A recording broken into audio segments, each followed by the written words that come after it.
que é Entendi, esse ser estranho, Entendi. o brasileiro, né? Então, Animais, assim, para nós, muito interessantes, como, por exemplo, o capivara, que também virou moda.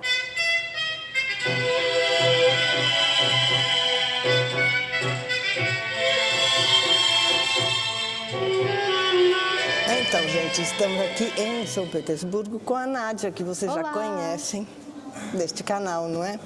E aí, finalmente, nós viemos para cá e nós vamos conversar sobre algumas coisas.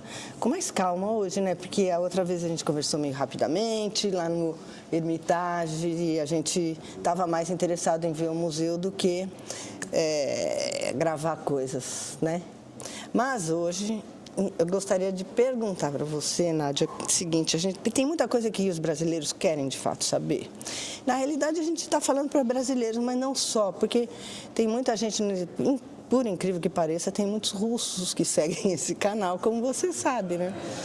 Mas a gente vai aqui tentar dar uma pincelada em alguns temas que eu acho que são curiosos. Pode ser? Assim, Claro, para brasileiros. sim, por favor. Então, a primeira coisa, seria legal você contar como você aprendeu português do Brasil, porque a Nádia fala português do Brasil. Não é português de Portugal, não, gente. É o nosso português, então... E aconteceu nem com a ajuda dos brasileiros, porque eu já falava espanhol, eu já comecei a trabalhar como guia com espanhol, e depois eu tive um trabalho, um transfer, para levar um casal dos brasileiros para o aeroporto. Eu fiquei encantada com a fala deles, porque eles entendiam o meu espanhol, mas eu não entendia muito. O português deles, eu lembro que esse dia aprendi a palavra filha, porque eu só sabia hija, mas eles me ensinaram a palavra filha e eu pensei, que língua bonita. E depois aconteceu assim, uma coincidência, mas eu acho que é sinal de Deus, porque eu soube que a minha vizinha no apartamento do lado é brasileira. E assim, uma coisa traz outra, ela me incentivou a aprender português. Depois eu fiz o curso com professor brasileiro e fiz vários cursos. Até agora estou continuando. Por exemplo, agora eu estou fazendo um curso que se chama Cine Debate. É um grupo, nos encontramos uma vez por semana, assistimos um filme brasileiro e depois conversamos sobre o filme, o que gostamos, o que não gostamos. E já assistimos 2 filmes. O primeiro, Que Horas Ela Chega, é um filme sobre a história da mãe, com a história da Val, que foi empregada numa casa de família rica, e depois outro com o famoso ator, comediante brasileiro, Paulo Gustavo, que o filme dele se chama A Minha Mãe, uma peça. Assistimos na semana passada. Então, mas você também dá aula para russos aprenderem português e eventualmente para brasileiros que querem aprender russo?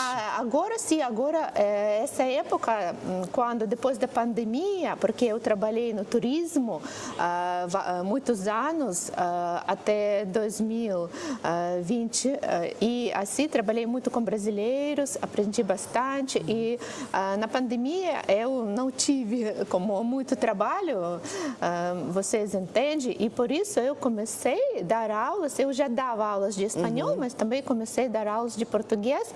Eu dou mais aulas de português e espanhol para russos. Para brasileiros, só tive alguns alunos, e uma das mais queridas é você. Tá vendo? Então, mas você acha, eu fico pensando que o russo a gente sabe que o russo é uma língua terrivelmente difícil para a gente, para os brasileiros, claro, né? É difícil.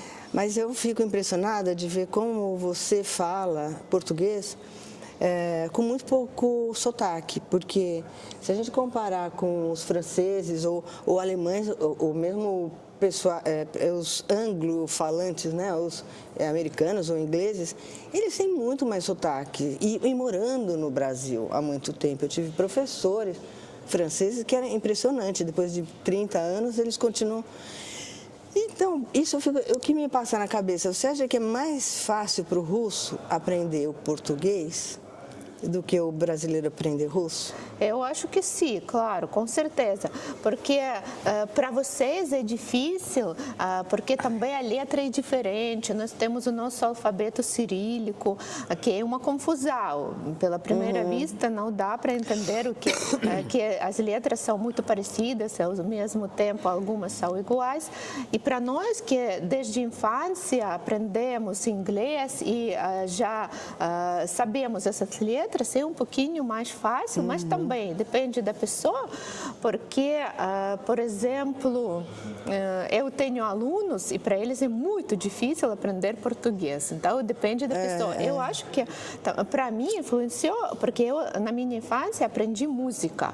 Eu acho que quando você aprendeu música, isso te ajuda e assim você consegue assim perceber o som diferente, se consegue assim copiar, porque eu às vezes eu percebo que eu copio as entonações dos brasileiros. Sim, é verdade. Porque a entonação, dizem que a entonação é uma das coisas que os espias, os agentes de inteligência secreta aprendem em primeiro lugar, porque a entonação natural da língua tem que copiar muito bem. Caso contrário, você já vai ser desvelado. Exatamente, que interessante. E para nós, eu acho curioso, porque há sons no russo que a gente, não é que a gente não consegue imitar, a gente não escuta. Sim. A gente não reconhece, né? Então a gente, que nem o mi, né? Que é mais difícil, essa letra I, fale como é que ela é. A letra U. Então. Mi. Por exemplo, mi, a palavra mi, em russo significa nós. E essa é a letra vogal, mas dizem que é uma das mais difíceis para os estrangeiros. Exatamente, e não é difícil de copiar, é difícil de ouvir. Parece que a gente não reconhece, né? Bom, uma coisa, gente, que a gente realmente tem que levar em consideração é que há muitas dificuldades para viajar para a Rússia hoje por conta da operação especial na Ucrânia. Então, a gente também fica curioso, querendo saber como é que os russos estão vivendo, né? Então, aproveitar a oportunidade para te perguntar como é que você acha que estão as coisas, Nádia? O pessoal está tranquilo, está mais tranquilo agora do que antes? As coisas assim do cotidiano, os hábitos das pessoas voltaram ao normal ou modificaram um pouco, né? Na verdade, sim, quando tudo começou, nós ficamos chocados, porque especialmente para pessoas que não estão tanto envolvidas em política, não sabendo os detalhes, mas depois, como surgiram todos esses problemas, que, por exemplo, as empresas estrangeiras saíram da Rússia, os cartões Mastercard e Visa não funcionaram mais. Eu só posso dar um exemplo, por exemplo, nós usamos o papel A4, esses blocos de papel A4 para imprimir as coisas e de repente, de um dia para a noite, um bloco de papel custava, por exemplo, 200 rublos e começou a custar 2.000 e mais. Quando tudo começou, por causa que na Rússia não produziam um elemento químico especial que faz fazer o papel branco. Tudo foi importado, 100% foi importado, não sei de onde, da Europa ou dos Estados Unidos, e o preço de papel subiu 10 vezes. Todo mundo que trabalha no escritório ficou chocado, porque como vão imprimir e até as embalagens de leite, de suco, não sabiam como fazer embalagem branca. Então, há algum tempo, as embalagens todas eram de cor cinza, porque não havia essa coisa para fazer o papel branco. Mas depois os químicos trabalharam e agora temos a nossa própria receta e o preço baixou de novo e agora o bloco de papel custa, não sei quanto exatamente, mas custa o preço normal, já não tem esse problema, resolvemos.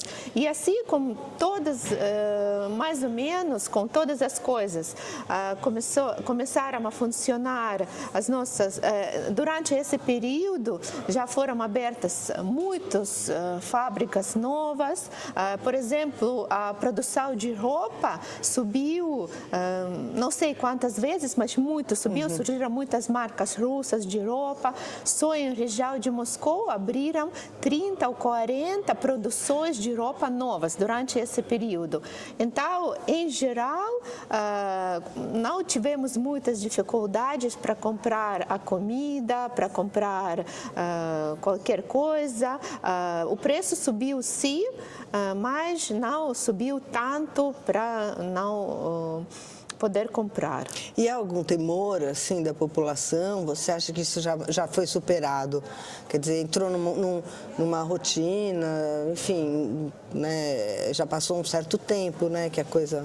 Mas, em geral, está tudo tranquilo, porque estamos longe da fronteira, mas as regiões que estão perto da fronteira estão sofrendo muito, porque já havia vários casos quando, como foram danificadas os lugares pacíficos e assim como as pessoas estão sofrendo muito lá na região da fronteira.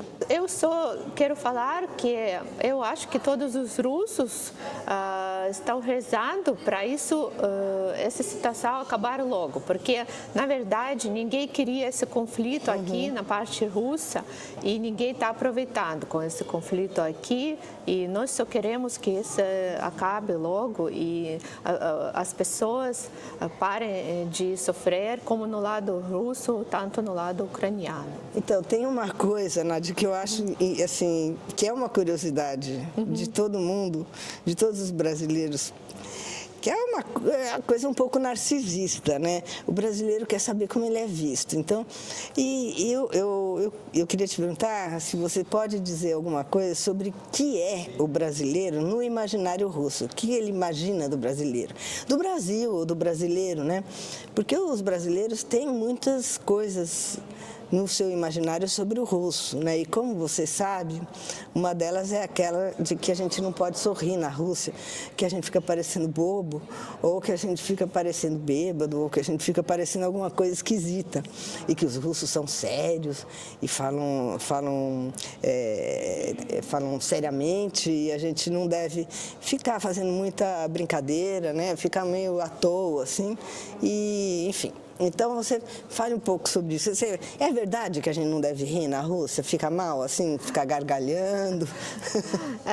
Na verdade, sobre a sua primeira pergunta, como os russos acham, o que os russos acham sobre os brasileiros. Na minha infância, por exemplo, quando eu nasci na União Soviética e quando eu cresci, a primeira telenovela que saiu aqui na União Soviética foi a telenovela brasileira, a famosa Escrava Isaura. E foi sucesso sensacional. As ruas ficavam literalmente vazias e todo mundo assistindo a Escrava Isaura. E desde aquela época, nós, como conhecemos um pouco o mundo do Brasil, nós sabemos um pouco da sua história, sobre essa parte da escravidão, mas eu acho que atualmente os russos pensam mais sobre os brasileiros como as pessoas sempre alegres, que gostam de dançar, gostam de música boa, gostam de comer frutas e que eles moram no paraíso da natureza, com muitos pássaros ao redor, animais assim para nós muito interessantes, como por exemplo o capivara, que também virou moda ultimamente na Rússia. As crianças russas adoram peluche de capivara. E E sobre os russos, que vocês acham que nós somos muito sérios, eu tive uma ideia de contar para vocês uma palavra mágica que vocês podem usar quando vierem aqui para a Rússia, para que todo russo sorri para vocês.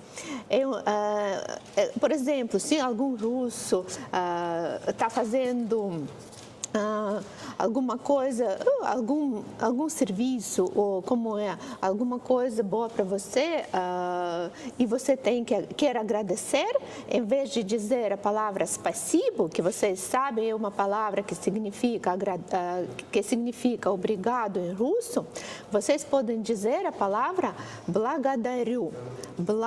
Благодарю, que literalmente significa eu dou graça para você, eu agradeço você. E é uma palavra tão sofisticada, é uma palavra tão assim, como de sentido, assim, de sentido muito alto, avançado, que qualquer russo, se você diga para ele благодарю, e isso nem depende se você é homem ou você é mulher, é a mesma palavra para qualquer gênero. Eu acredito que qualquer russo vai sorrir para você, porque vai ficar lisonjeado com essa palavra. Sim, eu acredito que é uma palavra mágica. Я благодарю вам. Não, só precisa dizer благодарю, ou assim vai errar, porque já é difícil. Tá legal, que ótimo. Então agora já aprendemos essa, olha que maravilha. E eu já vou dizer para você que os russos têm rido bastante, assim, os russos que eu tenho encontrado por aqui, é quando eu tento falar russo. Eles gargalham a valer. Então isso já é bom sinal. Eles acham engraçadíssimo. E de fato.